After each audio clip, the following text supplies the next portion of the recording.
Russia এবং ইউক্রেনের মধ্যে সংঘাত দিন দিন আরও তীব্র হচ্ছে। বৃহস্পতিবার রাশিয়ার প্রতিরক্ষা মন্ত্রণালয় জানায়, ইউক্রেনের সামরিক বিমান ঘাঁটি, ড্রোন তৈরির কারখানা এবং গোলাবারুদ ডিপো ধ্বংস করে দিয়েছে রুশ সেনারা। সেই সঙ্গে রাশিয়ার আকাশ প্রতিরক্ষা ব্যবস্থা ইউক্রেনের বেশ কয়েকটি ড্রোন এবং রকেট ভূপাতিত করেছে বলেও দাবি তাদের। অন্যদিকে ইউক্রেনের সশস্ত্র বাহিনীর প্রধান জানান, রাশিয়ার একাধিক আক্রমণ প্রতিহত করেছে তাদের সেনারা। খার্কিভ, পোক্রোভস্ক এবং কুরোখোভ এলাকায় 100টিরও বেশি সংঘর্ষ হয়েছে বলেও জানানো হয়।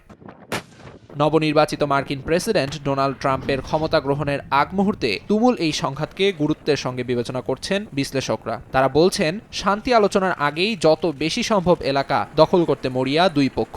এর মধ্যেই ক্ষমতার শেষ সময়ে এসেও ইউক্রেনের প্রতি দায়বদ্ধতার প্রমাণ দিতে মরিয়া বাইডেন প্রশাসন। বৃহস্পতিবার মার্কিন প্রতিরক্ষা মন্ত্রী লয়েড অস্টিন ইউক্রেনকে আবারও সামরিক সহায়তা দেওয়ার ঘোষণা দেন। জার্মানির রামস্টেইন বিমান ঘাঁটিতে একটি অনুষ্ঠানে তিনি জানান, প্রেসিডেন্টের ক্ষমতা বলে 50 কোটি মার্কিন ডলারের এই সহায়তা প্যাকেজে ইউক্রেনকে আকাশ প্রতিরক্ষা ব্যবস্থা, আকাশ থেকে ভূমিতে নিক্ষেপণযোগ্য ক্ষেপণাস্ত্র, অত্যাধুনিক F-16 যুদ্ধবিমানের প্রয়োজনীয় সরঞ্জাম দেবে পেন্টাগন। এছাড়াও যুক্তরাষ্ট্রের নেতৃত্বে ইউক্রেনকে সমর্থন দেয়া 30টিরও বেশি দেশ 12,600 কোটি ডলারের বেশি সহায়তার প্রতিশ্রুতি দিয়েছে বলেও জানান অস্টিন।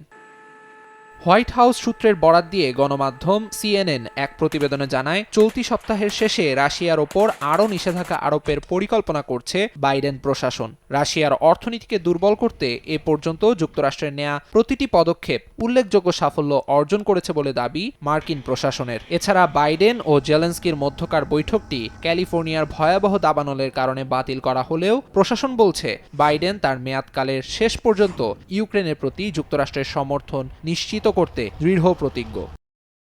এর আগে বুধবার ট্রাম্প প্রশাসনে ইউক্রেন ও রাশিয়ার জন্য নিযুক্ত বিশেষ দূত কেইথ কেলগ সংবাদ মাধ্যম ফক্স নিউজকে দেয়া এক সাক্ষাৎকারে জানান, ট্রাম্প দায়িত্ব নেয়ার 100 দিনের মধ্যে উভয় পক্ষের মধ্যে একটি দৃশ্যমান সমাধান সম্ভব। এদিকে বিবিসির এক প্রতিবেদনে জানানো হয়, ডোনাল্ড ট্রাম্প রাশিয়ার প্রেসিডেন্ট ভ্লাদিমির পুতিনের সঙ্গে বৈঠকের জন্য প্রস্তুতি নিচ্ছেন। প্রতিবেদনে আরও বলা হয়, 20 জানুয়ারি দায়িত্ব গ্রহণের পর ইউক্রেন রাশিয়া যুদ্ধ বন্ধে প্রয়োজনীয় পদক্ষেপ নেবেন ট্রাম্প।